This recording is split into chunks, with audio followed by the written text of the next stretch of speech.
you're a business guy and you consult chief executive officers. Part of the challenge that we have heard CEOs are having in the state of Florida is that they don't necessarily have the talent to hire locally. Yeah. That's a part of the problem, right? And then when you have, well, I've always used my brother as an example. He's an electrical engineer. Yeah, there's work in Florida, but the kind of electrical engineer that he is and what he specializes in, you're a Midwesterner. You got to be up there.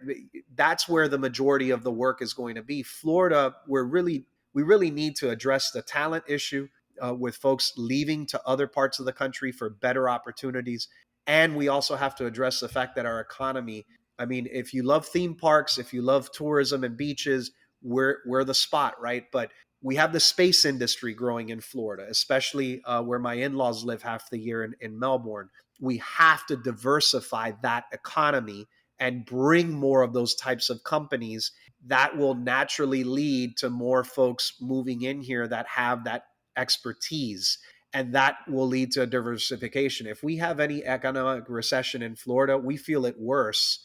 If we have it nationally, we feel it worse in Florida. If there's a downturn in You real also estate, have, go ahead. you also have tourism too that kind of buoys you during that time period. It's almost like if I just did an analysis of this just the other day. So if you Right. look at the island nations like Oceania, the Caribbean, what have you, they really felt COVID on the chin, and none of the islands have actually fully recovered. In fact, the island of Bermuda hasn't fully recovered from 9/11 yet because they're so dependent on tourism. Florida's like the perfect match of the two because you do have a really healthy, vibrant economy for the private middle market companies, and you have the tourism.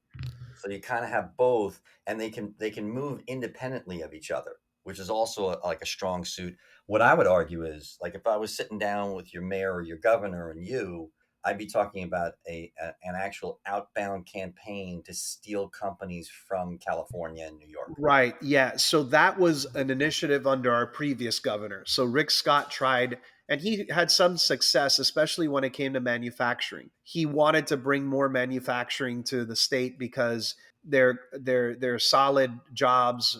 They may not have pensions as often as they did before, but they provide the basis for some kind of economic growth, and you could raise a middle class family on them. And so he had some success. The challenge was the cost of living in the state. So you can't really hide anywhere from the high costs, right? And now part of the challenges is the state legislature really didn't address the home insurance issue. So look, I got dropped from my homeowner's insurance. Okay, I've never missed a payment, but I got dropped. And now we've been scrambling for weeks to try to get one. Well, guess what? It's 25% more than the previous insurer, and Yeah. they cover less. So for good Yes. measure, they cover less. So those are the issues that I don't disagree with you, especially California has a ridiculously high, in my opinion, taxation rate for corporations. I would love to bring them here. I just think it becomes, you can only do so much work from home. You can only do so much work from home. You're going to have talent that is in your company Yeah. physically. And when that becomes the case, then you have to, if you're Florida, you have to make sure the talent stays because we have excellent public universities, but we haven't been able to keep that talent, and they haven't necessarily had the jobs to be able to say, I can live here. For example, I was with the fire department here yesterday, part of my orientation as a commissioner. One of the major challenges is these new recruits that they bring in that go through our fire academy. We're class A. We're the top rated you can receive as a fire department. But the problem is these guys, many of them who grew up in Southwest Broward or in this city, they get good paying jobs as firefighters, but they can't afford homes in the city where they grew up in and are now protecting. We have townhomes going up across the street from me that are starting in the 500s. If you're a 25, 26-year-old kid, you're not going to be able to pay $500,000 and have the interest rates that we have today.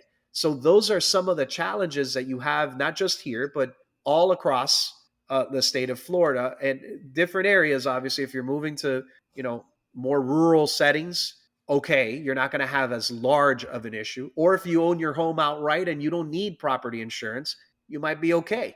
I think there's some things that were happened here on Long Island that would actually help Florida.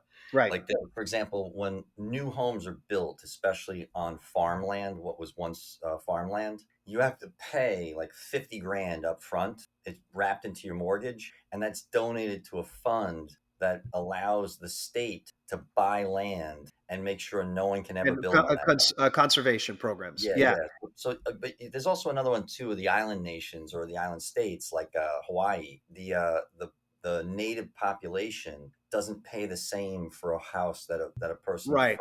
from the mainland does. Same thing happens in Bermuda too. Like the only way for you to buy this, well, this is a rumor, so don't hold me to this. The only way an American can buy land in on the island of Bermuda is you have to buy it from an American who wants to sell it, and those go for millions. Yet the Right. people who actually were born native, they can trade their land to each other, and it's much lower cost overall. Right. Like one of the challenges, I know in Dade County they have this, but if you, the county actively tries to purchase what's called environmentally endangered lands. The EEL Yes. program is what they call it.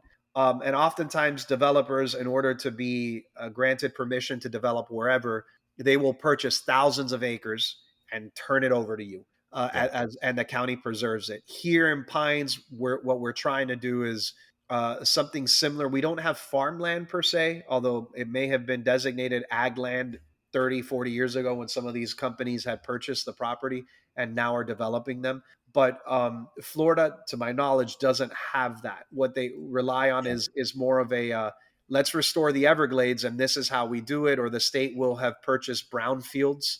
They used Hmm. to do that. They would buy brownfields and then try to get the environmental engineers to come in to create some kind of wetland. We do that in the city of Pembroke Pines, but something like what you're saying is revolutionary. The problem is that if it goes before the legislature, they may not want it.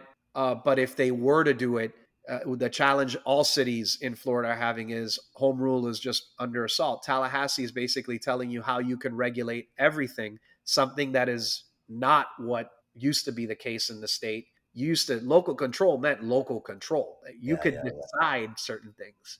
yeah. Uh, It does shock. Two things shock me about that. One is, I've presented all over Florida. Pensacola, Gainesville, and those things seem like, especially between those two cities, or between like Gainesville and Jacksonville, there were yeah, stretches of land there that were really just farmland. yeah, That and like shacky type houses, not like these palatial things you see on the coasts, or certainly on the Treasure Coast of Florida. So I would think that if a manufacturer was to move into those type of areas where it's like low end manufacturing, or it's where it's not like heavy intense intellectual property type stuff, I would see that as a possibility. yeah. The other one is that I ran into a company out of I think it was New Orleans, maybe Baton Rouge, if memory serves correctly. And what they did was they created a family office, created a fund, and bought wetlands in Florida, like major swaths of it. So Right, what happens is, like, let's say you want to build a Taco Bell at the outskirts of one of the cities within Florida. You'd have to pay them to secure the land, the wetlands, right, and then, right. then you could do whatever you wanted to on that So we land. have that. Yeah, Yeah. that we do have. So in the city of Pembroke Pines, one of my business partners, before way back, I don't even know. Well before I even moved up here, well before I even had kids, he knew that was going to be an issue. So he actually restored 450 acres, if I'm not mistaken, of wetland. It's just northwest of my house, so I actually see it whenever I drop my kids off at school. Wow. And he allowed developers from Miramar and Pembroke Pines and all around the area who were developing the communities like the one I live in now to purchase wetland credits Yes. from that site. Then he turned it over to the city of Pembroke Pines, and today it's actually the Chapel Trail Nature Preserve.